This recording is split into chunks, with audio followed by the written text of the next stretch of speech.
Welcome to the webinar, Drought and Your Water Well. I'm Cliff Tryans, Director of General Public Outreach for the National Groundwater Association. It is my privilege to introduce our presenter.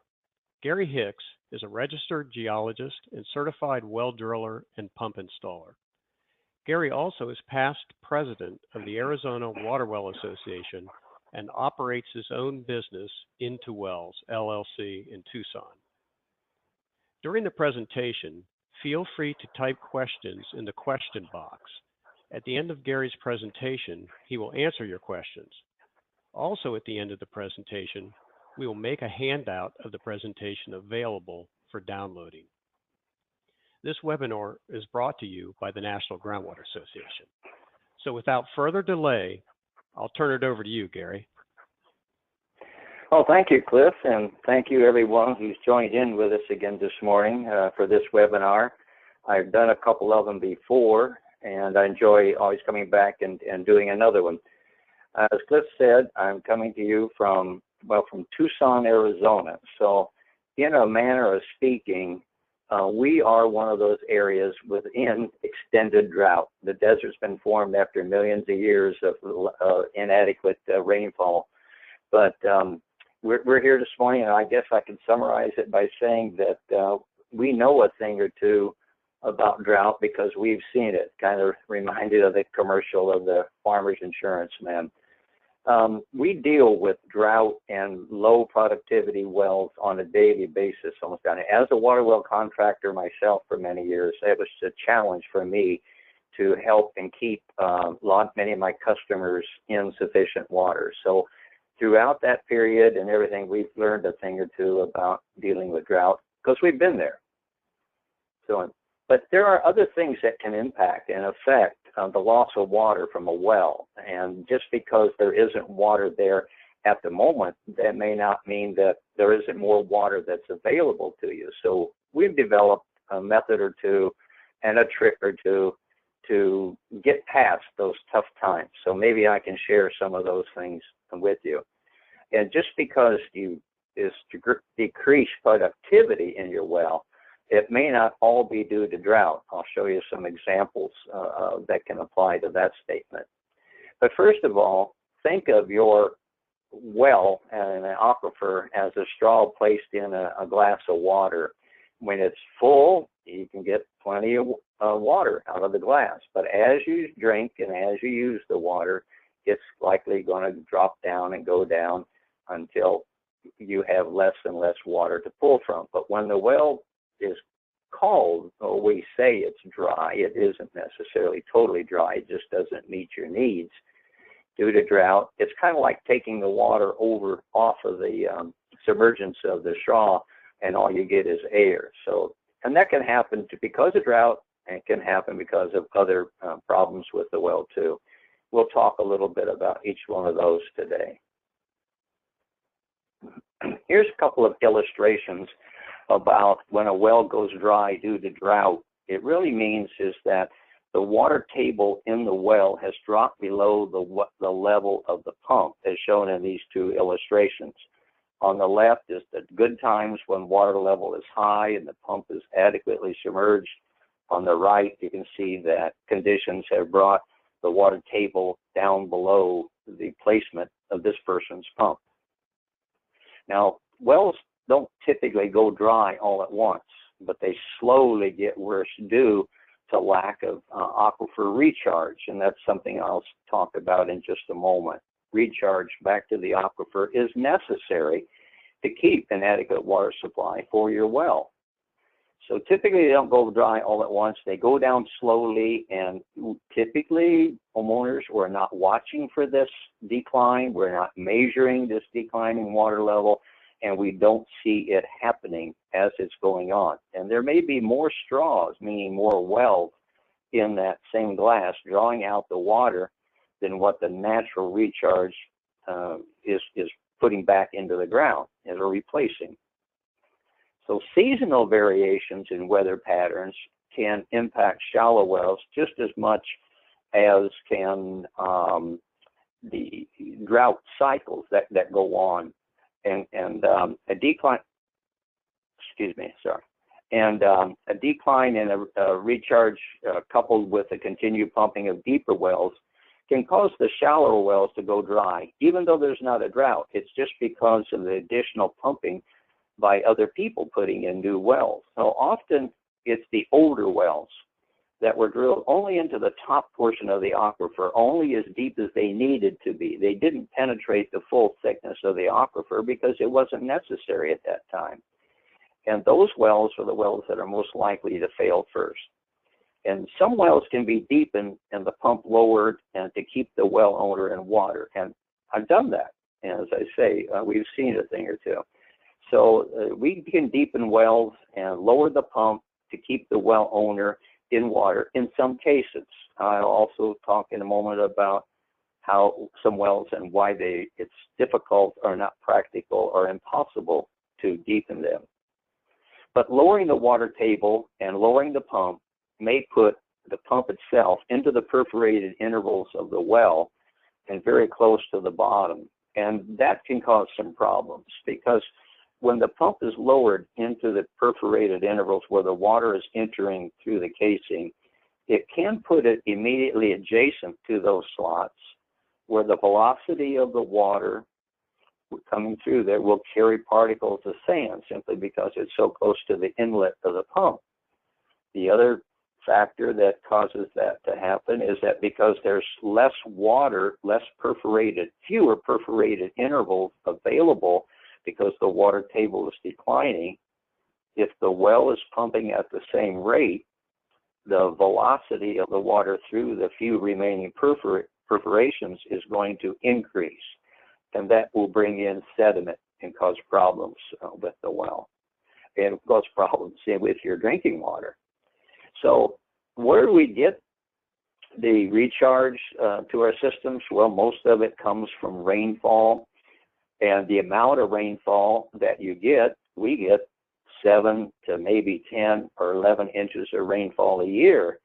So that little bit of precipitation in our area doesn't often have much of an impact with getting back to the water table, especially if the water table is quite a significant depth below the surface.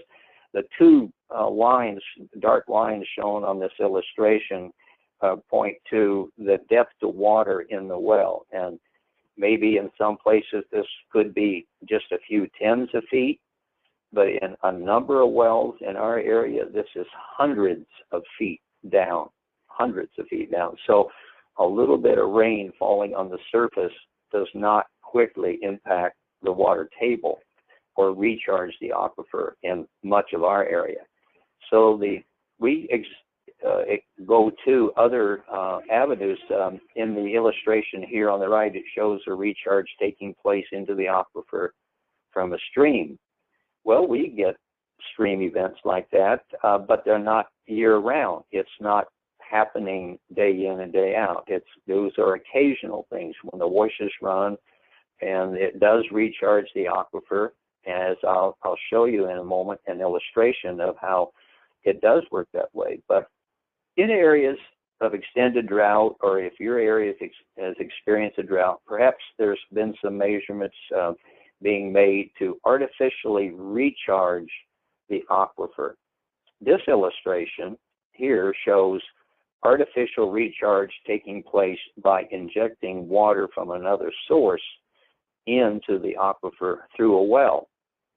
As I say, we've tried that here too, and we've seen that. I was personally present when we were doing this on a test basis, but injecting it through wells has some limitations. It's easier to take the water out than to put it in some cases, and it does impact the water table. But the recharge rate must equal the expanding and continuing demand of everyone in the area, or the water tables will continue to decline. So the type of aquifer that you have has a strong impact on how well you can take recharge, how recharge affects your aquifer, how quickly it gets there. And then some aquifers just have to work at it a little harder than others. Here's an illustration, a photograph of what we've done here locally and have been doing for some years. We bring in surface water from the Colorado River and recharge it into 20-acre ponds. I can see here in the illustration, there's the water from the river the gates have been opened. It's starting to percolate into this pond. The pond is open to the aquifer. It's very coarse sands and gravels at this level. And this water gets into there very quickly. And a few feet per day of water can be recharged back to the aquifer. In this particular area, the city of Tucson has been able to bring water tables in this retired farmland area from depths of 450 feet down when the farming was taking place to less than 300 feet today. So it's been a very successful way of bringing in additional water in times of extended drought. We're subject to the whims, though, of the Colorado River and the drought and the proportions of water that each state's going to be allowed. But this is just one example of ways to deal with water shortages. If we look at surface water recharge to many aquifers on a whole, though, across the country, this illustration might show that how there is a river that runs through this particular portion of the country, and it carries water that would like to get to the water table, but the light brown layer that connects and flows underneath the river might be what we call overbank silt deposits. Very, very fine-grained material, clays and silts, and the significant thickness of that can actually limit the amount of recharge that can take place from the river, and even if it's flowing around all year long. The water simply has a hard time getting to this area that we see in the blue color underneath there, the shallow well, just drawing water from that. And furthermore, if there are other additional confining layers of rock or clay formations or anything in between the source of recharge water and the deeper source supply of water, it will severely limit the rate with which it takes place and whether it takes place at all. It might even be totally isolated. So we have to look at areas, area by area, to see what's actually taking place, to see how beneficial recharge, normal or common and artificial, how it will benefit wells that are suffering. So a well drilled into an aquifer might be drawing just water from this limited source down deep, and those are the ones that won't be replenished so quickly as those that are near the surface. I promised you an example of what recharge looks like when it is taking place near the surface. This is a graph of data that I've been collecting in a local well that's not being pumped. It's next to one of our ephemeral washes that gets occasional runoff events, winter and summer. And here in this graph is just a piece of the data I've been collecting. You can see that on last December 12th, the depth of water in this well was just 23.7 feet. And then a few days later, there was a rain event and perhaps some snow melting and so on, but shortly thereafter, and it caused the water level in this well to rise very rapidly. And then because after the wash stopped running, the water table started to work its way back down. And right about here is when I pulled the data logger and made it, downloaded some data and exchanged it, put it back in. And then a few days later, there was another event, another rain and so on. And this was a bigger storm. I think it had snow in the mountains and on this date. And right away, the water level in the well that I was watching began to rise, and it started rising, and then another rainfall or another day of rain and melt. And then during this time, the river, the wash, I should say, continued to run. And as it was running, more and more water was going into the aquifer and causing it to rise very slowly. but the runoff event was beginning to diminish. And as soon as the wash stopped flowing about this date, then right away the water table started to go back down again and goes back down. And then there was another event and back down again, and then finally today. But I think this is a good illustration to show you what happens and how the timing between, and maybe the delay between the recharge event and the rise and fall again in the aquifer.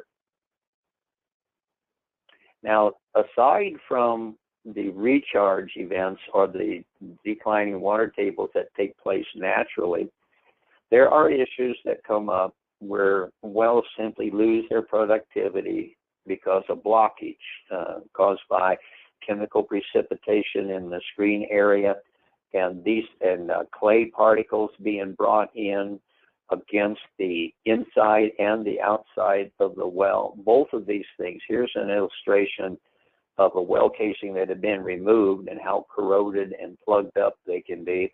Here's a photograph of the inside of a well where it shows material that has plugged up the perforations. We call these louvers in this type of well, and that's preventing the water from getting back in. So the productivity of these two wells would be declining from the inside primarily. But things are taking place also on the outside of the well, out there in the formation. This drawing just kind of illustrates that there are materials, because you're bringing in water day after day as you're pumping the well, and material is being oftentimes deposited or restricted on the outside of the casing. It causes a physical blocking as well as a chemical blocking, and things happen on the outside of the well as well as on the inside. So steps are needed when it becomes so plugged up that water literally cannot get through.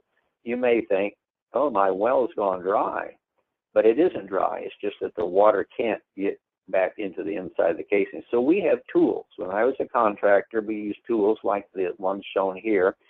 The first photograph right here in the center shows what we call the wire brush or bristle brush. It's usually the first one to go in because it's the toughest and because it can do the most scraping and cleaning on the inside of the well casing, and that's used first to remove the material. The easiest to remove material is that on the inside of the well casing, where we can physically get at it and brush it away or break it away, and so on. And then when we think we've got the inside of the casing cleaned up, kind of like maybe, well, not as clean as this in here, we can go to using brushes like this one, this nylon bristle brush, and then we can introduce some chemicals. There are chemicals and products out there perfectly safe and approved for use in domestic and potable wells.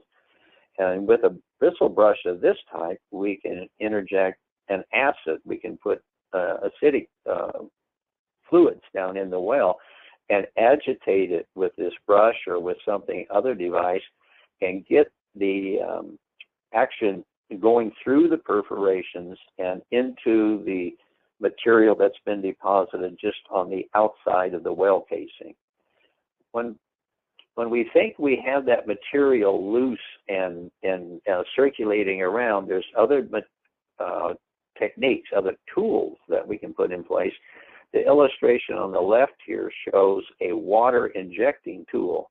This is a very effective method because if we pump water down a pipe and out through a tool that's designed to be very close to the side walls of the casing, very closer maybe than the illustration shows, where you can get that down there and inject water and possibly some of these mild acids out through holes in the screen and into the area like that. You can actually do a very effective job of getting this material loosened up, getting it away from the being impacted against the casing, and then you can remove it. There's ways you can move it by blowing air down the inside of the casing and throwing everything out, or you could go in there with a device we call a baler and picking it up and carrying it out.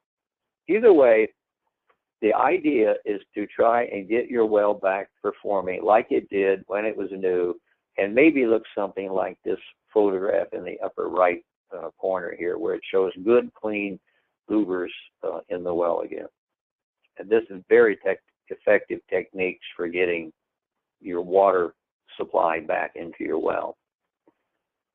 But if that doesn't work, there's other things that we can do too. And because one of the problems with a declining water table, the thing to do for it is to drill it deeper or extend the depth of the well to a greater depth, and maybe get down into even a different water table if you have layered structures in your area. This illustration shows, the original water table was high enough for the shallow well, but due to drought or some other conditions, just declining water tables in general, a well might have to be deepened. And how do we deepen them? Well, we hopefully we can do it with a drill rig, something like this one shown here. But it does not always guarantee that you're going to find more water. If the well is a bedrock fractured well, drilling deeper may not encounter any additional fractures. It may be then that the best bet is to move over and drill another well. But we can do a lot of things to wells, but the casing diameter is the one thing that makes it restrictive. I can see here that this driller is holding in his left hand the common drill pipe used today. Typically measures about 4.5 inches in diameter. Here's an illustration of a well that I was working on, where you can see the 4.5-inch diameter drill pipe with approximately a 5-inch diameter bit on it, extended out the bottom of a 6-inch diameter casing. So those are all pretty tight parameters, pretty tight fittings, you might say. And if the well casing itself is anything less than 6 inches, you're not going to be very effective in making much of a well below that. And there's not too much you can put down there because the casing itself is going to be 4.5 inches. It would be a very tight fit to go down deeper. And most of our pumps are 4 inches in diameter. So even if you can deepen the well, that might let additional water come in from the bottom, but it may not mean that you can set the pump any deeper. In some areas, we're just simply limited by the geologic formation, so that drilling deeper isn't a very realistic solution. Drilling a new well may be the only option that you may have. But aside from thinking about making your well better in order to get more water, let's think a minute about what you can do to make better use of the water that you do have. And that's where we've become pretty resourceful here in the areas of extended drought in managing, conserving, recycling, and harvesting water to meet our needs. Because in some cases, desert areas, likely, it's just not practical. There isn't any additional water to be had deeper. So one of the ways that we better manage our water is to manage what we call the peak demands. If you think about it, whether it's you yourself on your private well, or if it's an entire city and you must cut back and conserve water, you can manage the peak demands, because it's meeting the peak demands that really is when the lack of water kicks in. So if on your private water well and in your home, you could better manage the timing of doing your laundry, doing the dishes, giving the kids the showers, and of course the big one for us is outdoor irrigation. By far, the highest percentage of water use for us is keeping up landscape going. And that's why one of the other tools of managing in a drought area is to change the landscaping. I did that just the other day. My lawnmower burned up. I said, that's it. The grass is going. So now I have no grass. I have outside plants to water, yes, but I just decided that I didn't need to spend money and time watering and mowing grass anymore. But if you can manage these things and shuffle them around at the different times of the day, and some other methods that I'll illustrate here, you can get by with far less water. And here is an illustration that I think really conveys the impact of making people aware of how much your water you're using. You know, kind of like our Groundwater Awareness Week, and that. Here's a graph produced by a friend of mine who operates and shares his well with 3 other people. So this was 4 people on one domestic well sharing their water. And he had been reading the meter on this well for a long time. And finally he decided to start plotting it.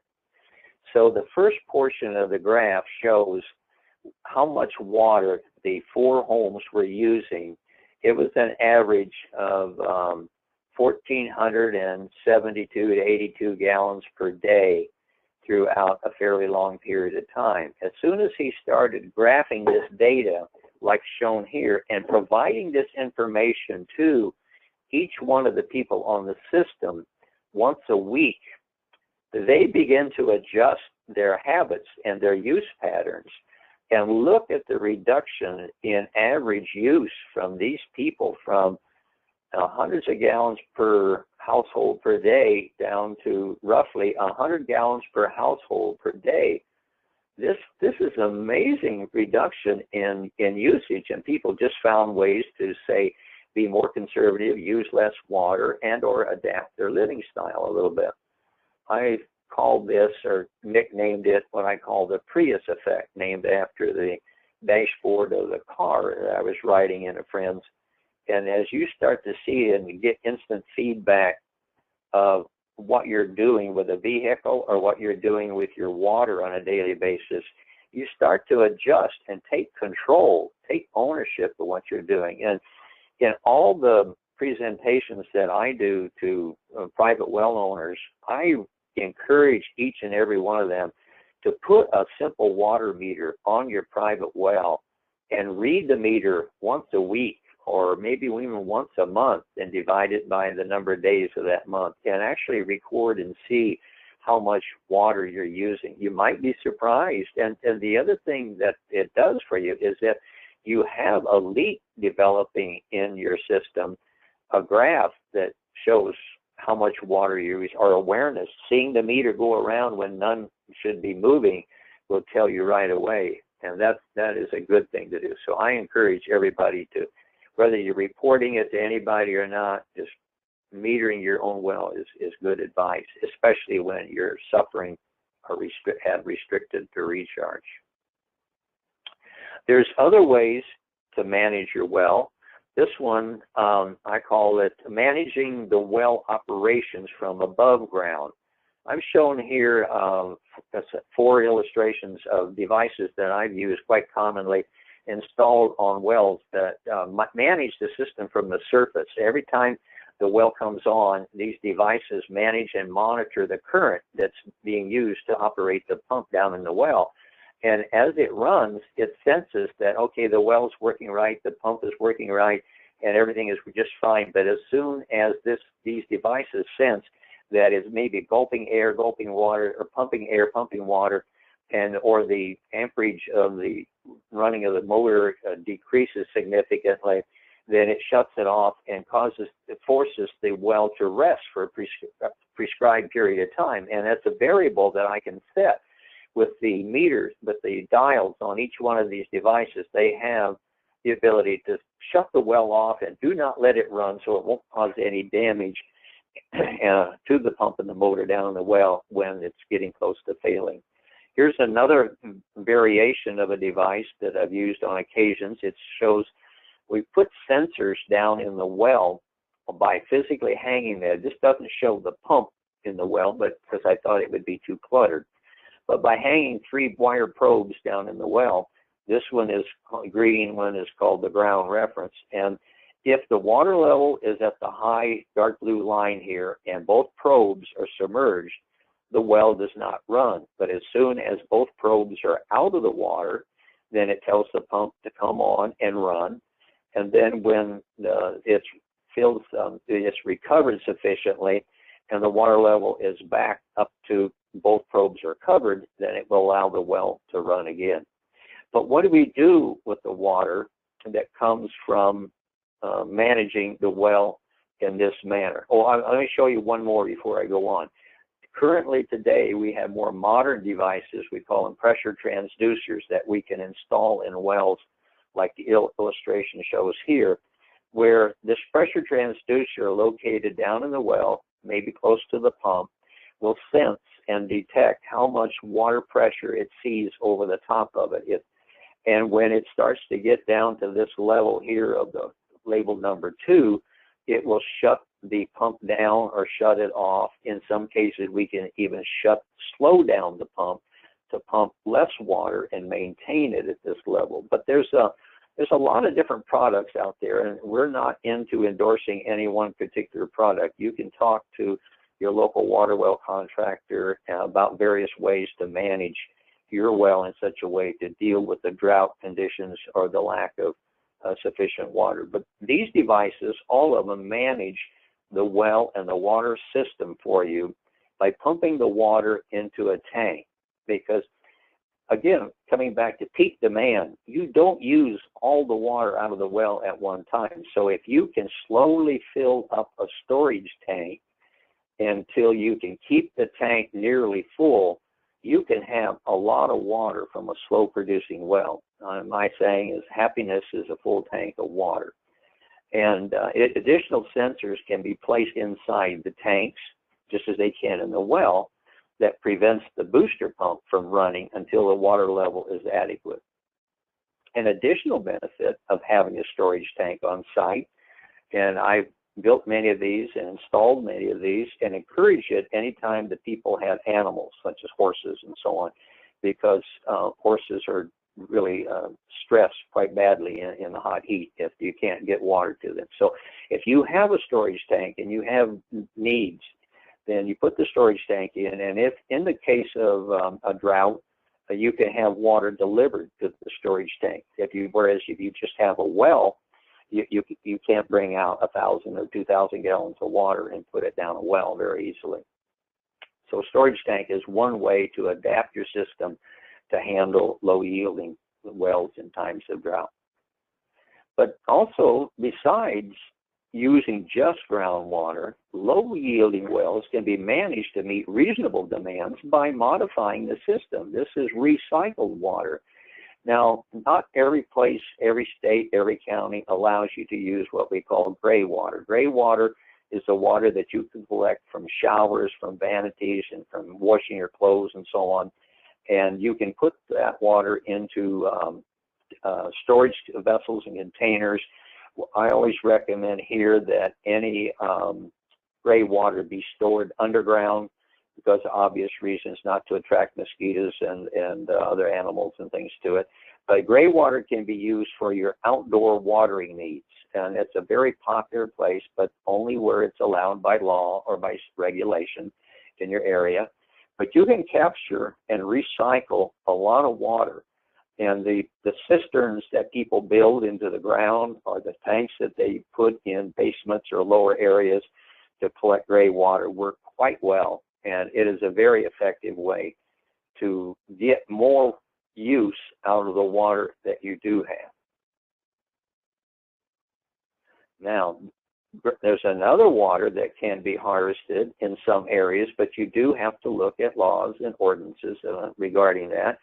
But rainwater. Rainwater is much cleaner, much purer than gray water, and can be it's more practical to treat harvested rainwater into potable drinking water than it would be to do it for gray water. But we can capture rainwater if it's permitted in your area. Here's an illustration of one of my clients. You can see that they had a roof catchment system, gutters were installed, and a couple of tanks were installed, and they collected all the rainwater that they could from off of their roof. And even in some areas where water collecting and harvesting is restricted, many places will allow you to collect the water that falls on your roof or your property.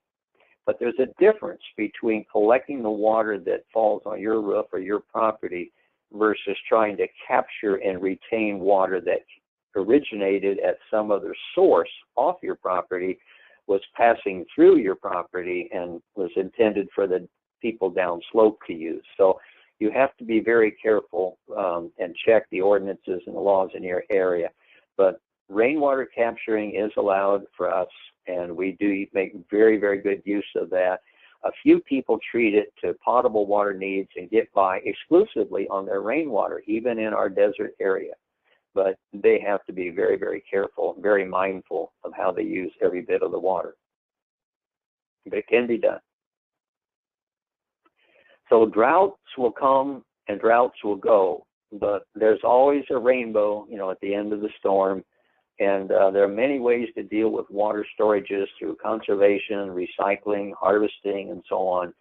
So it's not a desperate thing. It can be short-term lived, and it can be, if it's a long-term enduring drought session, then you must modify your use and your demand, your request. And with that, Cliff, I think I may turn it back over to you to finish up and you can give us any of the questions that the people have raised during the presentation. Okay, thanks, Gary. Excellent presentation. Yeah, we do have some questions. I'll go ahead and start off. First one is, I don't understand why any well could not be deepened. Can't you just drill the hole out and go deeper? So I think you addressed the issues with the diameter of the well casing, but can you just run by that real quick again? Yes, I'd be happy to, and I'm going to be a little more specific now than I was in the general statement.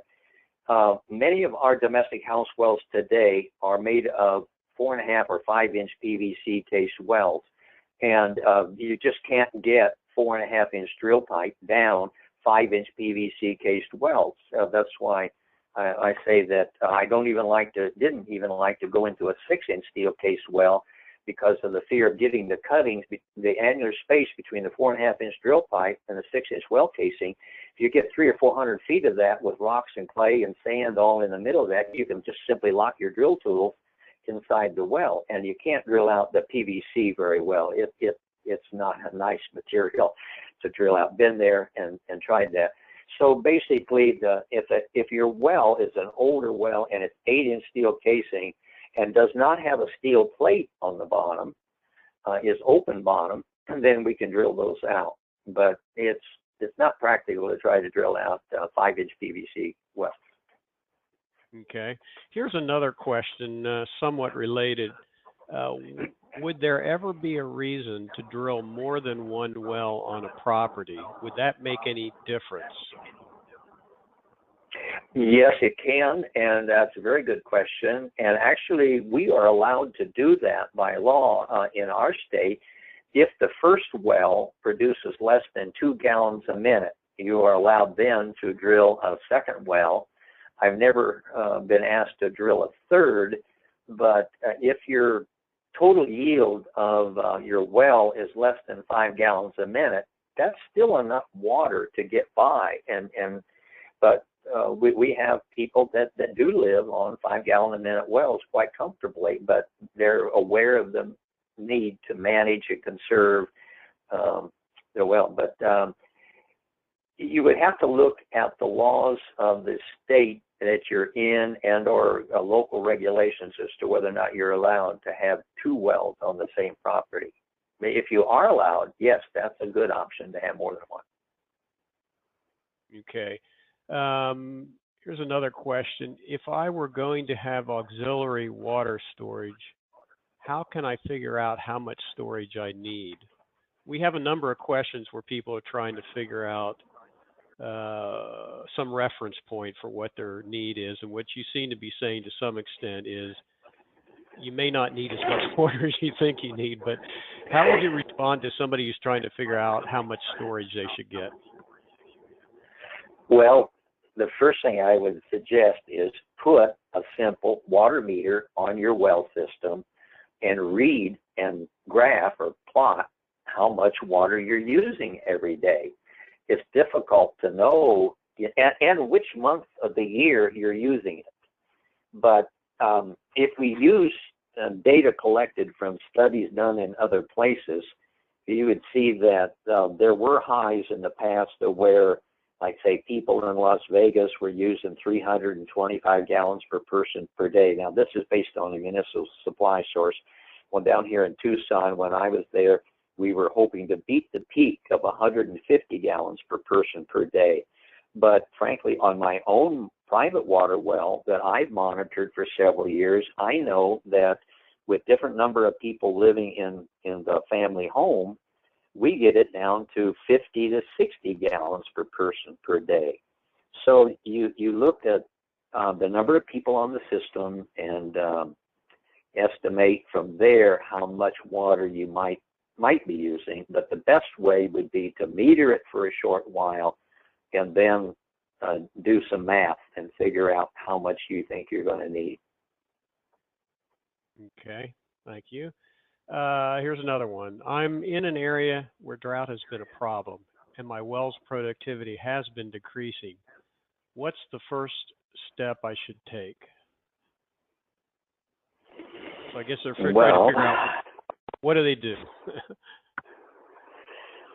Well, if the first thing I want to know in that situation, if they feel that they are in a regional-wide drought situation and everybody is suffering the same thing, the same symptoms, then it's probably not plugging of their well or the well screens like I showed in a couple of the illustrations. It's probably general declining water table and lack of recharge, not getting back to the aquifer, even if it's taking place.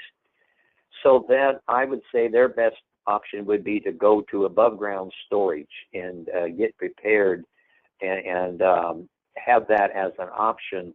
If you have the above ground storage tank, you can get by as the productivity of your well declines over time. Keep pumping that water into the storage tank and then take it out of there to meet your needs. It's a great tool because if you do have any alternative source of water, such as, say, if the city or the public water supply system gets extended to your area, you can have that water put right into the same storage tank. Or if you have to purchase water, you can put that same water right into the storage tank. Or if you have to go out with your truck and get water in a container and bring it back, you can still pump it into that same storage tank. So above ground storage tanks are a practical way to manage low yielding wells or just low water supply, limited water supply. Okay, thank you. Somebody asked a question here. Here it is. Are there any water quality issues associated with well water during a drought? So I guess they're wondering if water quality can degrade or change any in a drought situation. Why would that be? Yes, it can, and it does.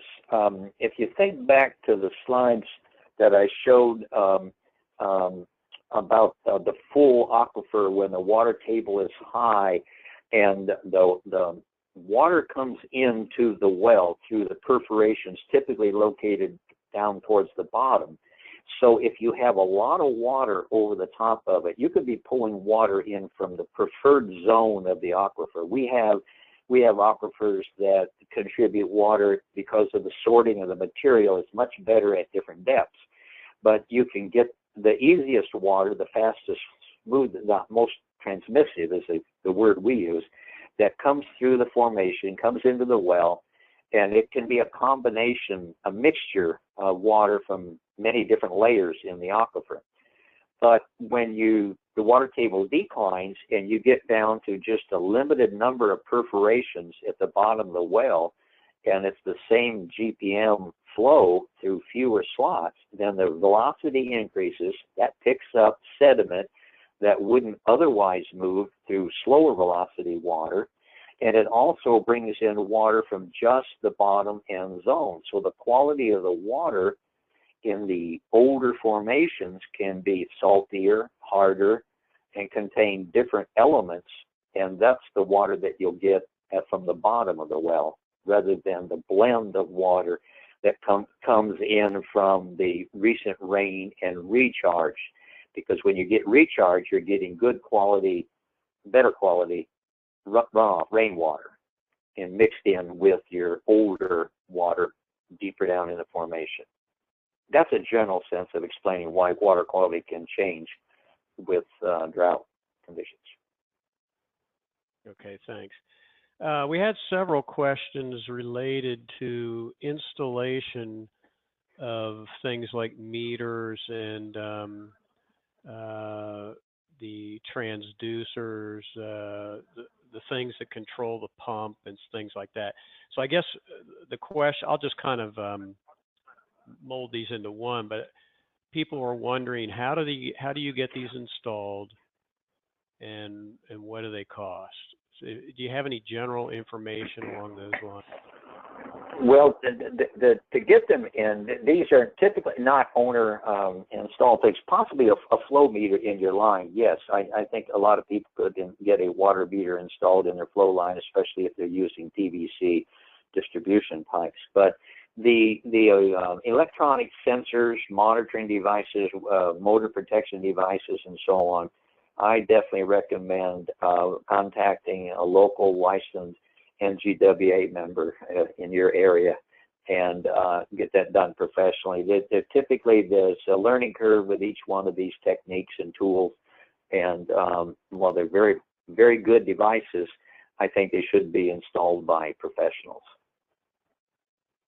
The pricing of them, I'm a little out of date myself on them, but if you spend maybe a few hundreds of dollars on equipment like this, or even let's just say $1,000 to have a contractor come out and put systems on your well to monitor it and so on. Not only do you get the benefit of better management of your well and your aquifer and that, but you're going to save dollars by protecting the pump and motor in the well from being burned up if it's still trying to pump a little bit of water and there's not much movement because of declining water levels. So I think it's a very good investment. I can't give you a cost, because the depth of the well and the GPM and the horsepower of the motor, these are all variables that have to be taken into consideration for installing these devices.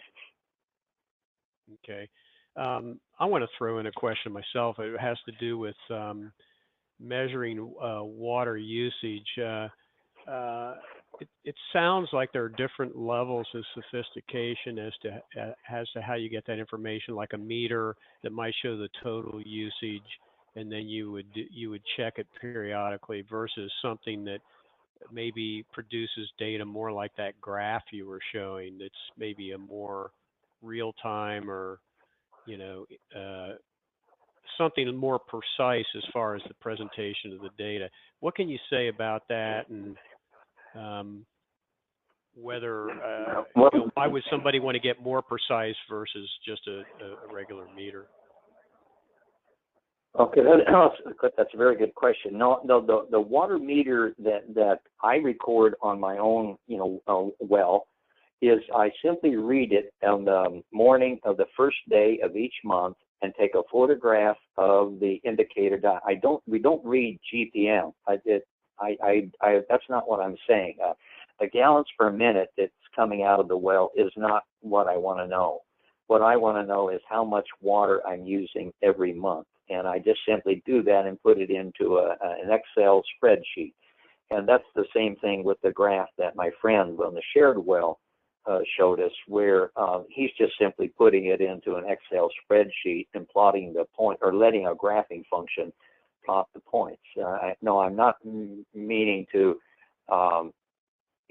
but there are devices that people can install that will report to your cell phone what your well is doing if you want. But I think that's excess.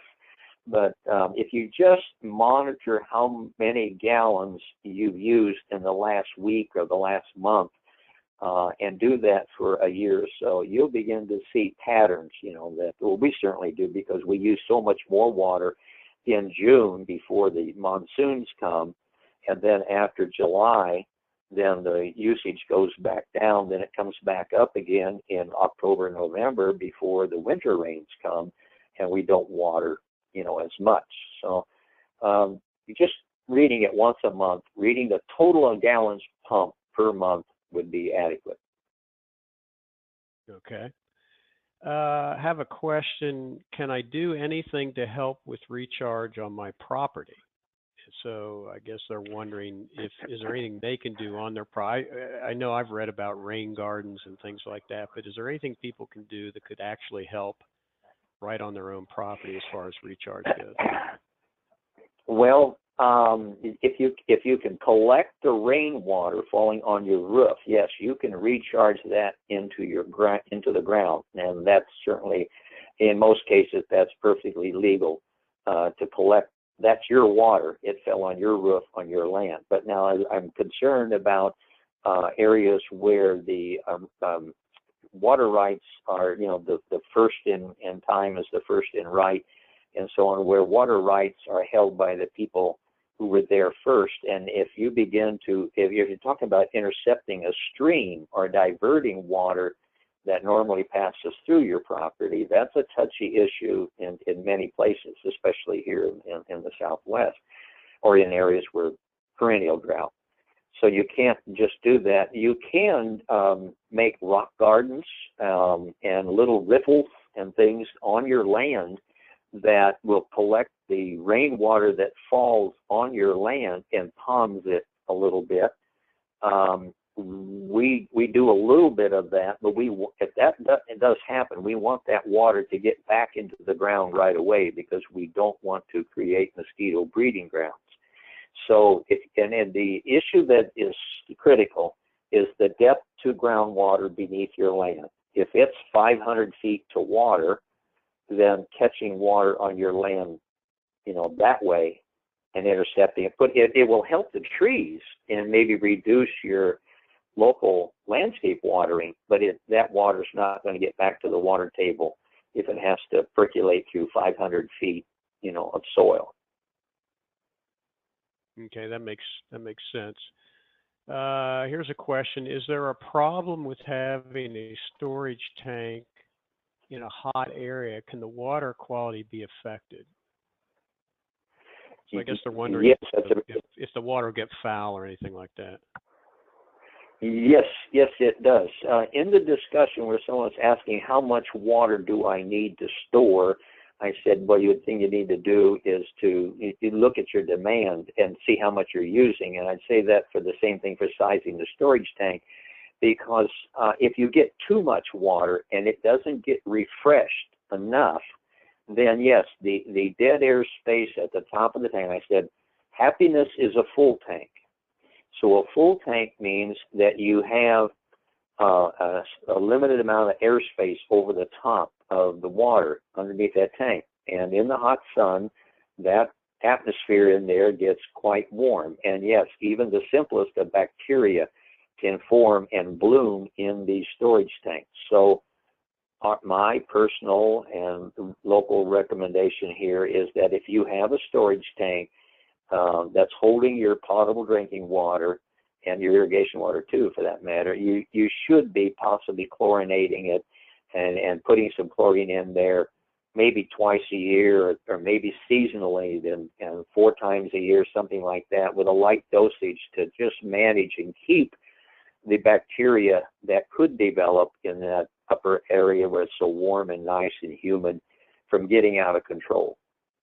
So I recommend that, yes, a periodic shock chlorinating of the tanks. Okay, thank you. Here's another question related to drilling deeper. It says, if I'm in a drought-prone area, is a 6-inch diameter well best in case I need to drill deeper? Well, no, from my perspective, no, it should be an 8-inch well to drill deeper, because then you can drill with a 7 7/8 bit out the bottom, provided it doesn't have a steel plate. If they weld a steel plate on that, then you're going to have, it's more challenging and a little more difficult, but it can be done, and I've done it. But if it's a 8-inch steel casing and you can drill it deeper, and because it's setting on hard rock, then yes, that's very practical, because with a 7+ inch bit, you can still get in a 5-inch casing down deeper, and you can still put a 4-inch pump inside that. So 8 is about the minimum diameter for planned deepening. Okay, so it sounds like if somebody is going to get a well drilled, they want to think through some of these types of questions. I mean, is that common practice in semi-arid or arid areas to go larger like that? Is that the norm? Well, we typically will set 8-inch surface casing to the depth that the county requires. Some counties it's 20 feet, others it's 50 feet if you're in California desert areas. But no one probably plans to right away to drill just a shallow well and then deepen it in just a few years later on. The cost of mobilizing and getting a drill rig onto the site, there's an expense there, and it's just far more practical. Is drill the well deeper the one time, and plan for a drought by drilling as deep as you can afford to the first time, because of that mobilization cost, upfront cost of getting the drill rig out there and doing the work. Okay. I have one more question, and then we want to go through those final slides to share some additional resources that we have for well owners. But this last question is, if I wanted to conserve water, what do you think would be the best ways for me to do that? So there's a lot of ways to conserve, but are there some that you would say are probably going to be most productive? Well, I believe that the biggest use, the percentage of use of the water is outdoor, keeping the garden, keeping the grass, keeping the vegetables, going. So if you can find alternative sources of water for the turf, the trees, the vegetation, and even the garden, then that saves the most. It sometimes has been reported like 80% or 75% of the water that we consume goes for outdoor irrigation uses and or down the toilets and so on. And our potable drinking water is a relatively very small portion of our overall water. As people find out when they can no longer use their well for potable water and go on bottled sources or something like that, they find out that they're not really drinking as much. Drinking is potable water, cooking, and so on is not a very high demand. You can live with that, and all your other water goes for, the showers, the toilets, and the outdoor landscaping. But finding alternative sources of water for the outdoor uses or other uses other than drinking and cooking is the most effective, to use less water. Okay, thank you, Gary. And I have just, you should see a handout popping up shortly in that little box. So as that loads up, I just wanted to draw people's attention to what's on the screen there. Some of the information that Gary's presented is available in our website, wellowner.org. So we encourage people to get on that website. Is a wealth of information, and it's designed specifically for private well owners, so it's written in a way that you can understand. We also have a private well owner hotline you can call. The number is on the screen. And for people who are interested in getting this type of information, these practical tips, we encourage them to get on wellowner.org and sign up for that private well owner tip sheet. It's a monthly email tip sheet, very easy to understand. And then finally, we have recorded webinars from the past, as well as online well owner lessons available on wellowner.org. So with that, the handout is in the handout section on your screen there, so you can go ahead and click on that and download. And Gary, any parting words? Well, just to thank everyone for joining in this morning, and I hope I've given them good answers to their questions, and I'd be certainly interested in helping anybody that I can too with more specific data about the situation. But you can contact Cliff, and he can give you my contact information. But I like to help people find ways to solve their problems also. Okay, and just final thing from me, if anyone who has participated in this webinar wants to follow up with me with a question, I'll give you my email address. It's ctryans, that's C, T as in Tom, R, E, Y, E, N, S, at ngwa.org. That's NGWA for National Groundwater Association. And if I can help you in any way, I'll be happy to. So with that, I want to thank you, Gary. I want to thank everybody who participated. And we will be sending you a link that you can use to share this webinar with others once we get it posted. Thank you very much and good day.